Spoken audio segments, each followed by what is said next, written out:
শ্রাবণী ভিডিওটা ধরতো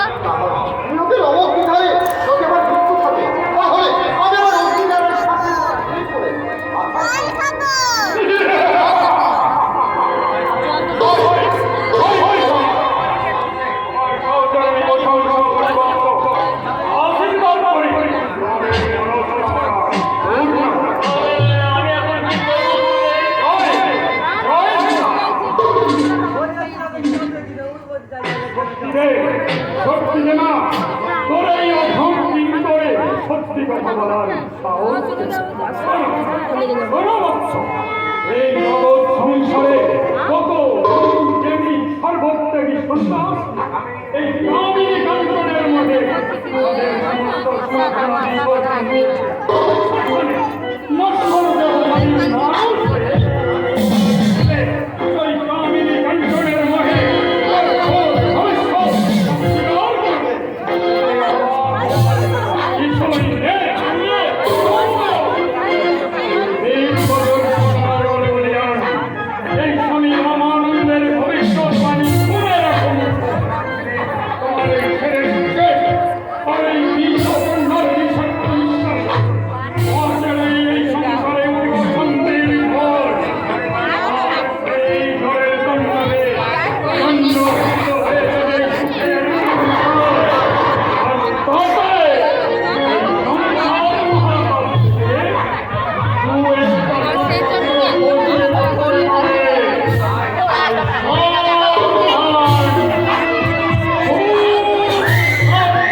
বলি তো বলছি আমরা বসবো কোথা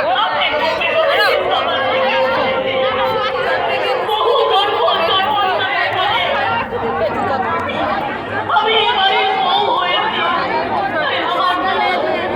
এই সংসারে তো বাবা বলো, আমি চাই না বাবা, আমি চাই না। ভালো পারলে তোমার কিছু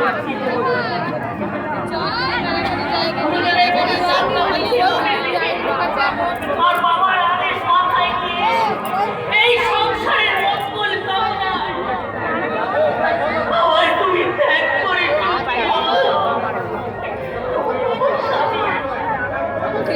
আমি যেখানেই থাকি, যত দূরেই থাকি না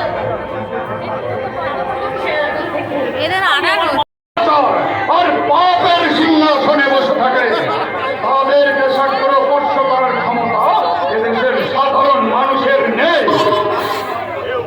তার জন্য আমরা কেন আমার অপরাধ কি? যেমন রাজার পাপে হয় রাজ্য নষ্ট, দত্তর পাপে হয় সংসার, তেমনি তোমার বাবার বাবা নলে হবে তোমার জীবন হতে। এত সফলতা হবে না সরকার। আমি তো একবার বাবার অন্যায় পরিত্রাণ করবো।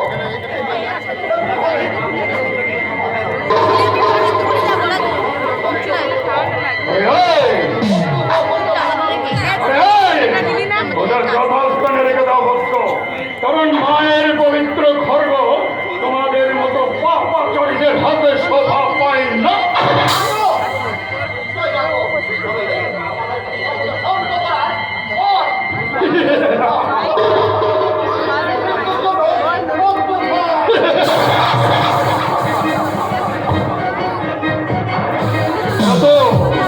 এত হালকা বুদ্ধি নিয়ে এই ত্রিকালদর্শী সন্ন্যাসীর বিরুদ্ধে জয়লাভ করা যায় না বৎস। এবার সুবোধ বালকের মতো ওই খড়গটা আমার হবে।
স্বামী স্ত্রীর স্বীকৃতি।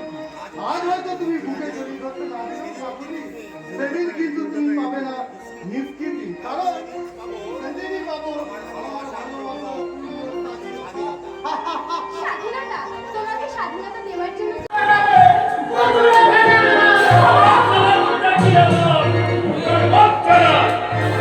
শোনো ভালোভাবে, তোমার বাবা যদি আমার কথা মতো না করে, তোমার এই নিলাম বাজারে বিক্রি হবে, বিক্রি। আর আমি হবো সেই কারখানার ম্যানেজার মিস্টার অলোক দাস।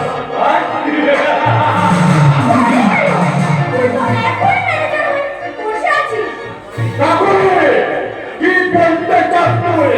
আদর সবার অভিলাষ দাসের ছেলে হয়ে সুশিক্ষিত ছেলে হয়ে গোড়া পর্যন্ত মত দিয়ে সে কথা বলতে তোমার লজ্জা করে না? কারণ হাই সোসাইটিতে মিশতে গেলে ওটা একটু একটু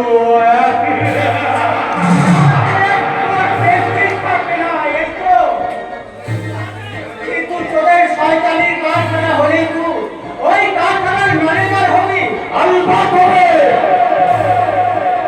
ওই কারখানার ম্যানেজার।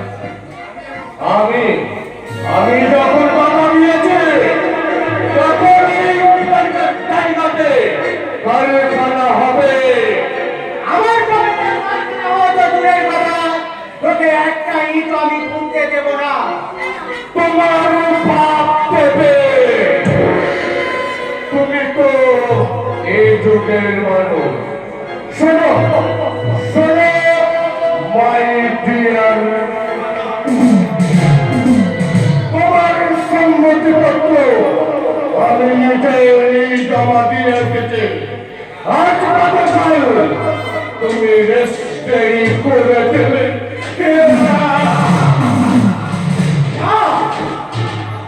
ওই জন্য আমি কিছুতেই রেজিস্ট্রি করবো না। ওই জন্য আমার বুকে পেতো। তোমার বুকের বাজলে ধরে উঠবে আমার ওই জনতা সুদাবন্ধে মদের কারখানা। এই গর্ব নিশ্চয় হবে, কারণ এখন আমার হাতে উঠবে শ্রীমান অলোক দাস।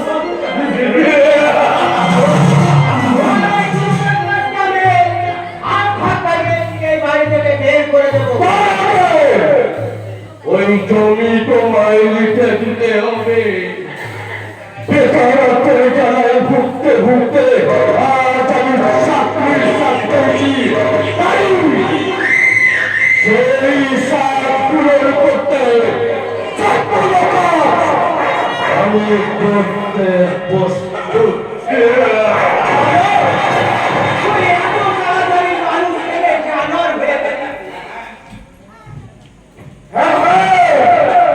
আমি জানো না, তাই জানো মানে তোমাদের পাপ পেটির চিন্তা কিন্তু ঘুরতে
হাতে হাত তলোয়ার, বাম হাতে মারি মাছি। আমি এ যুগের শব্দ শুনেছি, রুদ্র।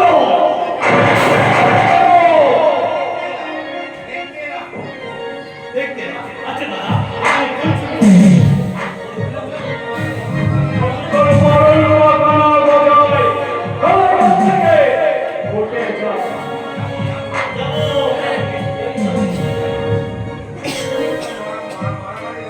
আমার সবার মারামারি পছন্দ হয়। আমি যে সুসংবাদটা দিতে এসেছিলাম, কি তোমার সুসংবাদ? জবাব দিত। এই মহান উৎসবে যারা হই হই করে হাত কাটছিল, ওই লোকগুলো কি আপনাদের লোক? वो तो हमारे कह रही थी और वही এতক্ষণ তুমি ধান কেটে সভা হয়ে গেছে। সাফা হয়ে গেছে, তবে জমিদার নয়, ওই লোকগুলোই সাফা হয়ে জমিতে শুয়ে আছে। আনবিন কোন এক আগুনকুল এসে লোকগুলোকে এমন মার মেরেছে যে লোকগুলোকে হাসপাতালে ভর্তির জন্য হাসপাতালে ওদেরকে ভর্তি করবো, কিন্তু তার সঙ্গে তোকেও সেখানে ভর্তি করে দেবো।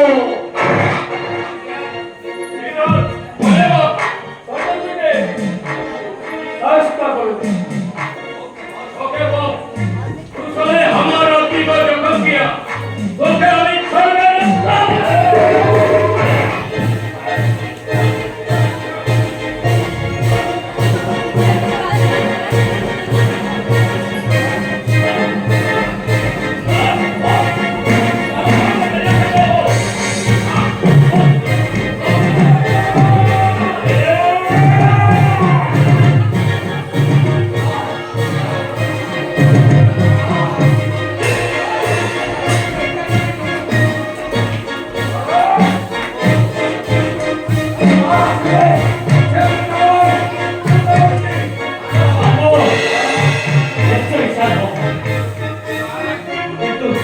কিন্তু আর এক বীর পুরুষ ওখানে দাঁড়িয়ে কেন? আমার বাড়িতে দাঁড়িয়ে আমাকে অপমান, তোমাকে আমি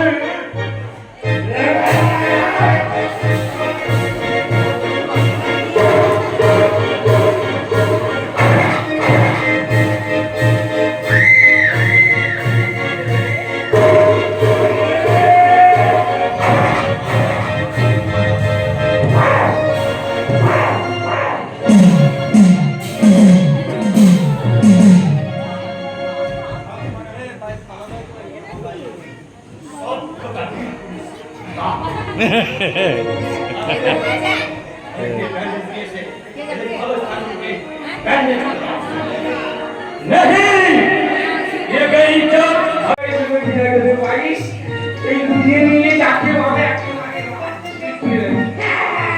কিন্তু তুমি তো আমার মন খাও, মেবি রাজি হবে?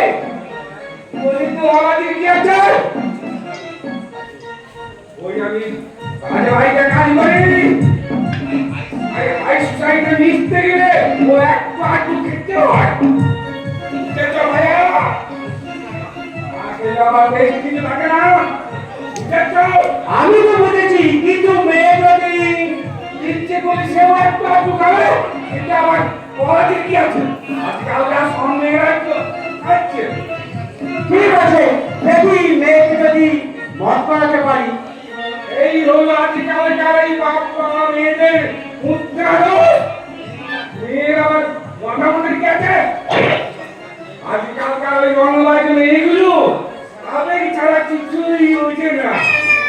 তবুও মেয়ে যখন মনে হয়েছে তার তো মতামতের প্রয়োজন আছে। এতদিন তোমাকে আমি বুদ্ধিমান ভাবতাম, কিন্তু আজ বুঝলাম তুমি একটা ধারা নিজের পাট্টা। আরে ভাইয়া, মেয়ের মাঠে হয়তো বিয়েটা হয়, চুক্তি হয় না। কি বুঝলে? সব সুখের ঘরে আজ তালা পড়ে গেছে কাকা, তাই তো আমাদের মতো মানুষদের সুখ মরণে আর শান্তি শ্মশানে। রাহুলি, কি বলছিস তুই? তোর কপালে রক্ত কাজ খেলো। এই যে আমার পরীক্ষা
নিয়ে যাচ্ছে। আমার জমি আমি নিজে চাষ করেছি। এই বাগান ছেড়ে বহুগুলো ছেড়ে দিতে আমার ছেলে এই নারকেল গাছ আমি আর সহ্য করতে পারছি না। মা মাগো আমার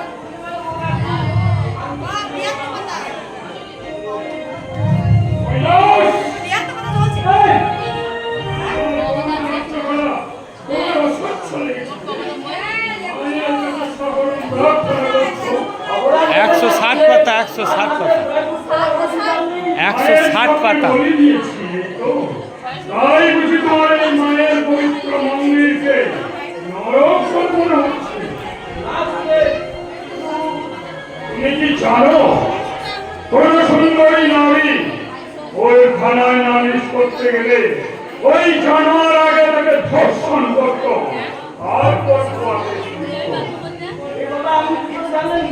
কি করে জানলাম আর কেমন করেই বা জানলাম তাই না কইবা? তাহলে শোনো,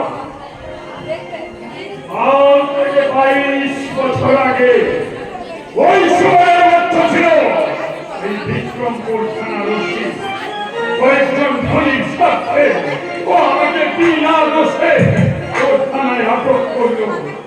আমার 5 বছরের শিশু পুত্রকে নিয়ে আমার স্ত্রী গিয়েছিল আমাকে মুক্ত করার আকুল আশায়।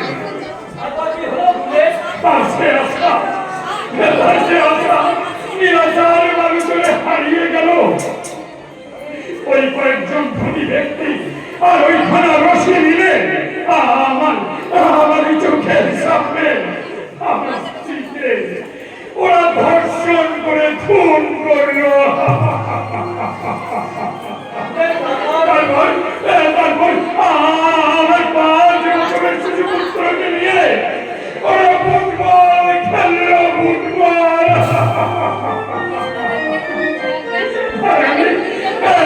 আমি তখন এই ভালো করেছে ওই লোহার গাউনে মাথা ঠুকে ঠুকে রক্তাক্ত শরীরে অজ্ঞান হয়ে গেলাম।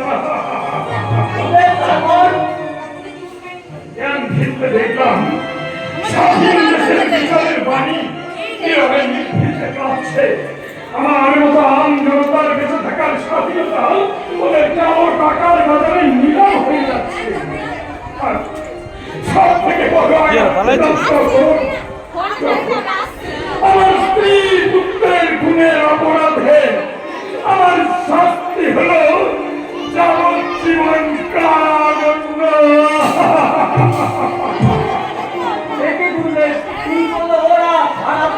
হয়ে গেলাম অপরাধী। জানো কৈলাস দেশটা শুধু নামেই স্বাধীন। হাসিন শেখ রমা পরিবর্তনের অবস্থার যেমন কোনো পরিবর্তন হয়নি তেমনি অবস্থায় পরিবর্তন হয়নি দেশের বুকে। নারী ধর্ষণ তার জলজন্ত প্রমাণ আজকে রাজ্যিকর হসপিটালের নারকীয় কাণ্ড। এই এক শ্রেণীর মানুষের কোটি কোটি টাকায় চলছে দেশের আইন প্রশাসন। আর ওই টাকাতেই নিলাম হয়ে যাচ্ছে গরিব মেহনতি মানুষের বেঁচে থাকার স্বাধীনতা। হবে নিশ্চয় হবে। আর সেই পরিবর্তনের জন্য শুরু করেছি ধ্বংসযজ্ঞ। আমার স্ত্রী পুত্র সহ অসংখ্য মিত্রতার শান্তি কামনায় আমি ওই সমস্ত শয়তানদের করে আমি আমার মা তাদের সামনে বলি দেব জয় জয়।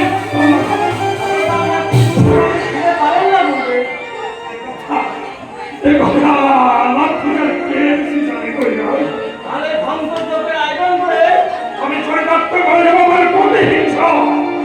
আমার স্ত্রী পুত্রের আত্মার শান্তি কামনা আর আমার মতো অবস্থা যাতে দেশের না হয় তার স্থায়ী ব্যবস্থা।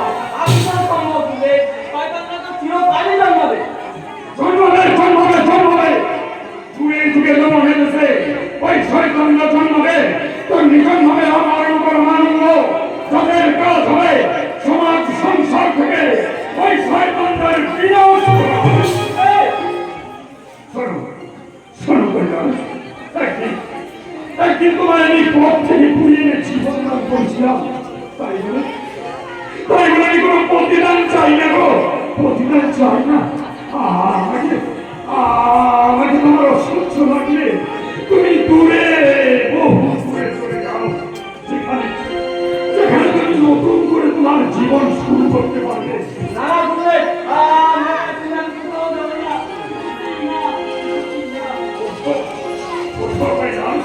আজ থেকে তোমার ইচ্ছার বিরুদ্ধে আমি তোমাকে আবার আসিব ফিরে শান্তির দূরে এই বাংলায়, আবার আসিব ফিরে শান্তির দূরে এই বাংলায়।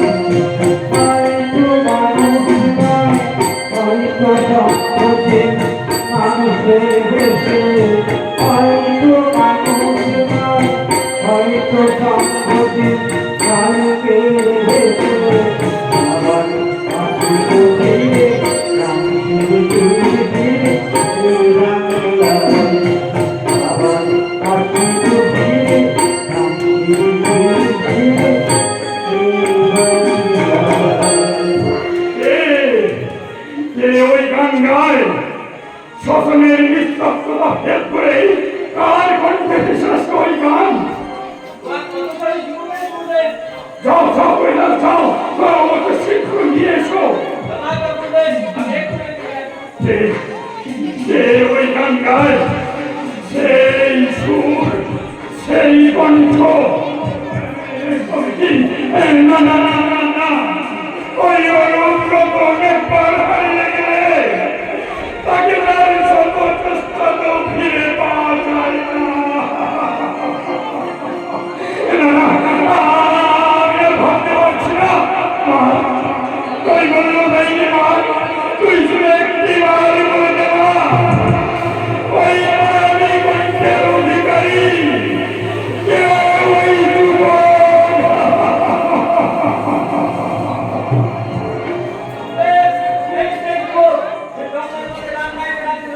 ও ঠিক আছে, আমিও সঙ্গে কথা বলছি, তুমি যাও যাও কৈলাস যাও। হ্যাঁ ভাই, গিয়ে দেখো আমাদের কথাবার্তার মাঝে তৃতীয় ব্যক্তি নাশ। বলো কি নাম তোমার? শৈত্যের দীপ্ততে সর্বাঙ্গে আমি এ যুগের সভ্য সাজি রুদ্র। রুদ্র কিন্তু গান করি কার কাছে? সে কথা যদি আপনার নয়, মশারি কি সবটা আমার? তুমি শুধু আমার কেউ নিশ্চয়ই দেব। আমি আমার হিসাবটা একবার বেরিয়ে বলুন, কতদিন আগে আপনি সন্ন্যাস ধর্মে দীক্ষা নিয়েছেন? আর এই সন্ন্যাস ধর্মে দীক্ষা নেবার পিছনে আপনার আসল উদ্দেশ্য কি? তার মানে আমি তুমি কি বলতে পারো? আমার জন্ম দৃষ্টি কেউ চাইলে আমি নিশ্চয়ই দেব, কিন্তু তার জন্ম দৃষ্টি পাওয়ার পর অর্থাৎ তুমি তোমার পরিচয় বলবে না? বলবো না তো বলিনি, আমি আমার উচিত নয়। আপনার প্রশ্নের উত্তর যখন আমি পাবো, বাবা নিশ্চয়ই হবে। তবে কয়েকটা তবে আজীবন নয় কেন, এই কেন উত্তর খুঁজতে তোমাকে কয়েকদিন পর আমার এই আশ্রমে আসতে হবে। সেদিন আমি না থাকলেও আমার ওই কৈলাসটা নিয়ে দেবে তোমার এই প্রশ্নের উত্তর। স্বামীজি আপনি অনেক ব্যথা বেদনা বুকে চেপে রেখে শুধু একটা মহান উদ্দেশ্য সাধনের জন্য আমার প্রশ্নের উত্তর আজ দিতে পারলাম না। তবে ভবিষ্যতে যদি কোনোদিন আমার দেখা হয়,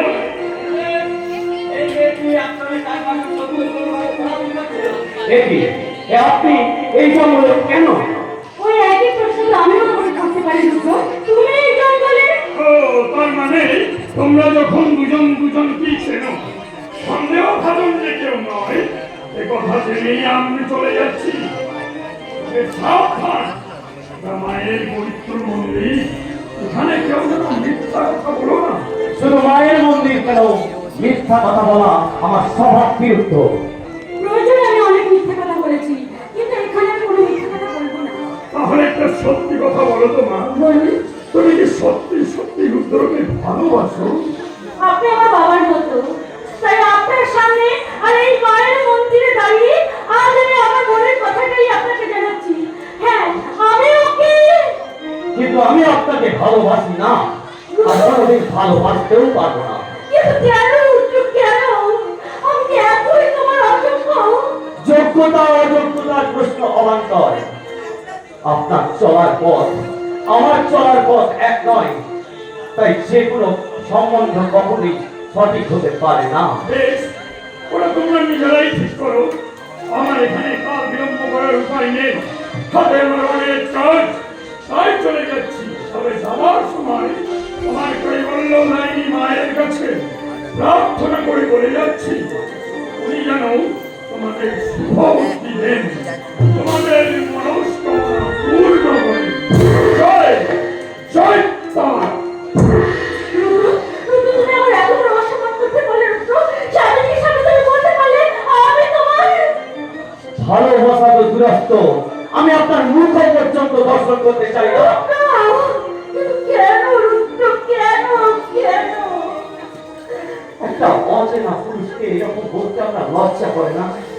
যারা এদেশের গরিব মানুষদের স্বাধীনতাকে নীরব করছে, আপনি আপনি তাদেরকে মদত দিচ্ছেন, আর আমার উদ্দেশ্য তাদেরকে ধ্বংস করা।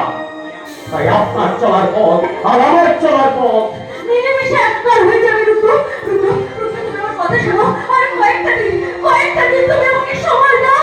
আমার ভাইটাকে আমি মনটাকে একটু সুস্থ করে তুলি। মন্টু, কে মন্টু? হ্যাঁ রুদ্র, মন্টু আমার একমাত্র ভাই, যার দুটো কিডনি নষ্ট হয় কলকাতার নার্সিং হোমে ভর্তি আছে। আমি বিয়ে অনার্স পাস করেও একটা চাকরির জন্য দৌড়ে দৌড়ে ঘুরেছি। আমি একটা চাকরি জোগাড় করতে পারিনি। তাই নিরুপায় হয়ে ওই ছলগুলোর প্রস্তাবে রাজি হয়েছি রুদ্র। আমি রাজি হয়েছি। মনিকা, ওই সব শয়তানগুলো আমার ভাইয়ের চিকিৎসার আমি বিনিময়ে আমি ভদ্র শিক্ষিত মেয়ে হয়েও এই নোংরা অসভ্য পোশাকগুলো পরে ওদের কথা মতো কাজ করে অভিনয় করে বেড়াই। এছাড়া যে আমার আর কোনো পথ নেই রুদ্র, আমার আর কোনো পথ নেই। মনিকা, তুমি একই ক্লাসে না হলেও আমরা একই কলেজে মানুষ হয়েছি, আমরা একই কলেজে পড়াশোনা করেছি, তাই তোমাকে আমি ভালো মতোই চিনি। আমি জানি তোমার বাস্তব নাম কি। রুদ্র, রুদ্র, আমি তোমাকে প্রথম দেখাতে চিনতে পেরেছিলাম, কিন্তু চিনেও আমি না চেনার ভান করেছি শুধুমাত্র আমার ভাইটাকে সুস্থ করার জন্য। তুমি আমাকে ক্ষমা করো রুদ্র, আমাকে তুমি ক্ষমা করো। ওটা মনিকা, তাই যদি হয় তাহলে তুমি সবকিছু আসতে দিকে বলো, বলো মনিকা। পারছি না রুদ্র, মনের সঙ্গে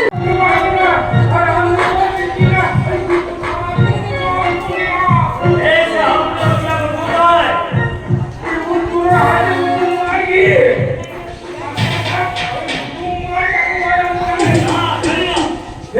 আমি বলেছি মানে একেবারেই গেলাইতে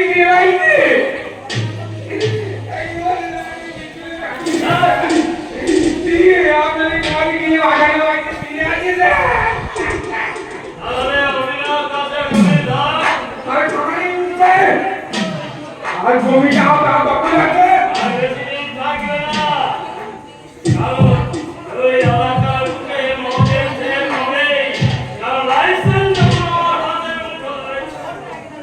হরে কৃষ্ণ হরে হরে, মদের কারখানা হলে আমরা নিজেই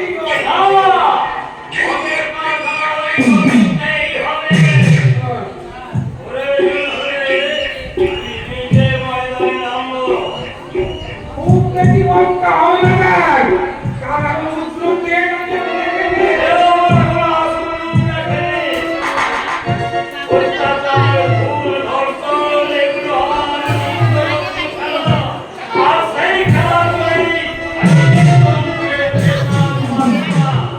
বেশি দিন থাকবেন না স্যার, কারণ আপনার জয়জলি জনসাধারণ করে ফেলেছে।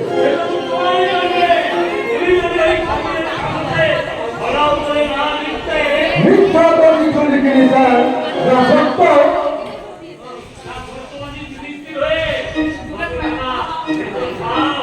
যা পাই অভাবের গন্ধ আমি সুখের দিন চলে যাবে। আরে ওটাকে সুখ করে না, বলে অসুখ, আইনি ঘোড়া রোগ। আর ওই ঘোড়া রোগের শিকার হয়েই তুমি ওই অমানিসার ভিতরে তুলে চলেছ। হরে কৃষ্ণ হরে হরে, এই রাত্রি বরণ এই আমার ধানের সঙ্গে হাজির দিকে চললে ভগবান হয়তো ভুলবে, কিন্তু সেই অন্যায় ও ধর্মের ভার হজম হবে না। যেমন কুকুরের পেটে কি হজম হয় না, অত্যাচার সমাজের গণ্য গণ্য ব্যক্তিরা তাই যা খুশি করতে পারে, কিন্তু আমার বড় যেমন চলছে ঠিক তেমনি চলে। না, আমার বিরুদ্ধে লেখা তোমায় বন্ধ করতে হবে। সৎ আদর্শবাদী সাংবাদিক কখনো মিথ্যা ভয়ে থাকে, আত্মসমর্পণ করে না। কত টাকা দিলে তুমি আমার কাছে আত্মসমর্পণ করবে? 2 লাখ, 5 লাখ, 10 লাখ, বলো, বলো কত টাকা দিলে? 10 কোটি দিলাম না, কারণ শয়তান আর সাংবাদিক কখনো এক নয়। হরে কৃষ্ণ হরে হরে, হরে রাম, চোখে আচ্ছা লাগে। আমি মহারাজা হয়তো ধরতাম না, কিন্তু আমি ভাস্কর চাইছি পেশায় সাংবাদিক, তাই সত্যবাদিতা আমার ধর্ম।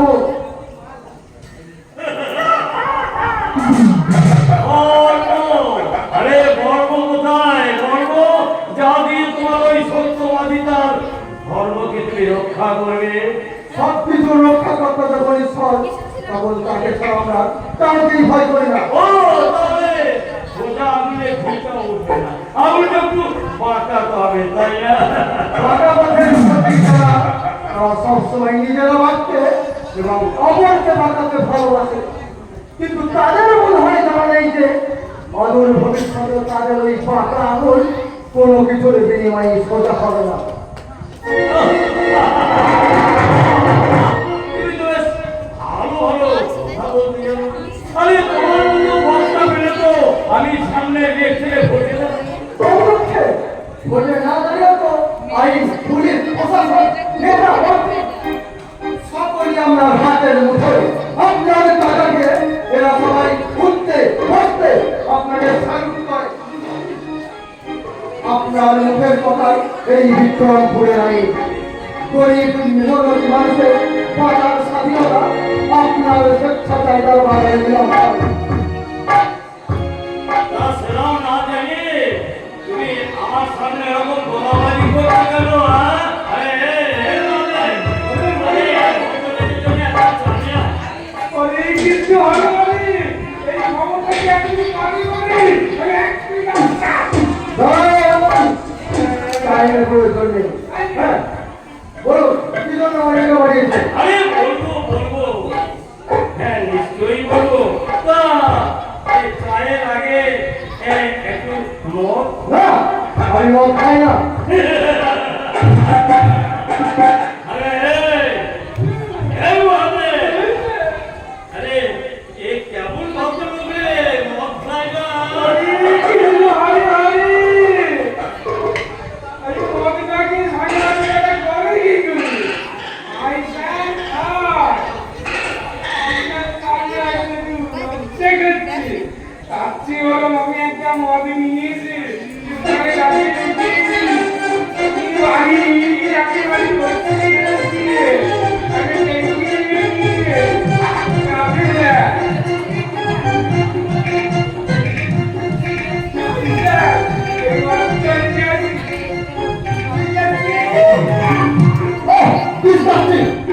আমি চললাম।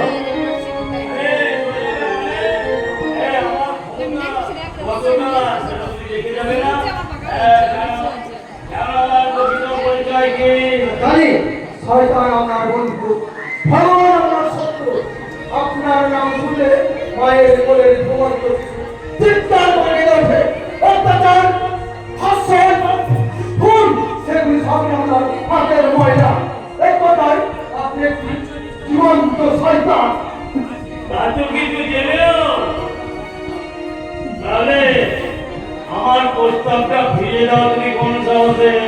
যে সাহসে সাক্ষাৎ নরকে যেন এই বিক্রম পরিবাস করে।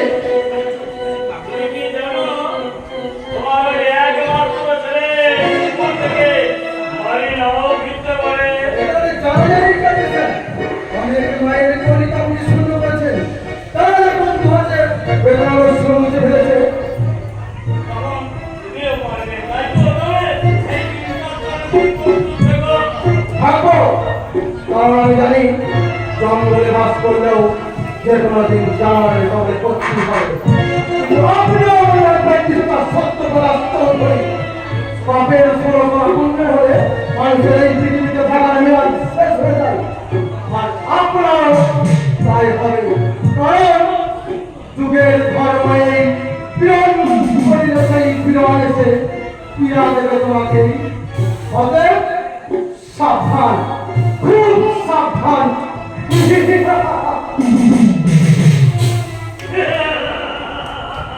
ঠাকুরের বাড়ি ও আসতে না, পশ্চিমবঙ্গের কোনোদিন ইলিশ পুষ্ট উঠবে না। তাহলে হিরণ্যকশিপুর ঘরে ভক্ত মোল্লা কেমন করে জন্ম নিল বাবা? আর আপনি হলো সার্বিক পিতা ও সার্বিক অবাধ্য সন্তান হয়ে চোর হয়ে গেলেন, পশ্চিমা পাতে উচ্চ হয়ে উঠেছে। আর আপনার এই কুকাজের জন্য গ্রামের মানুষদের কাছে হয়েছে আমরা বিরাট ভক্ত।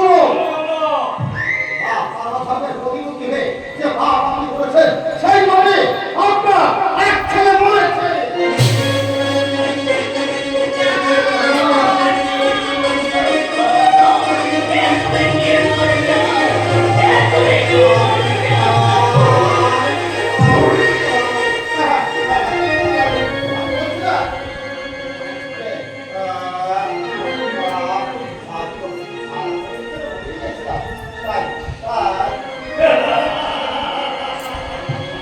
ঠিক এই মুহূর্তটার জন্যই আমি অপেক্ষা করছিলাম। সাপ লুডোর বই ধরে উঠে আসা গুটিটাকে সাপের মুখে ফেলে দিনের আগে আমি শুরু করবো আমার বিষাক্ত কাল হেঁটে উঠে খেলা। আর তারই বিষাক্ত ছোঁয়ালে আমার বিরুদ্ধাচারী কারণে আমি দিলে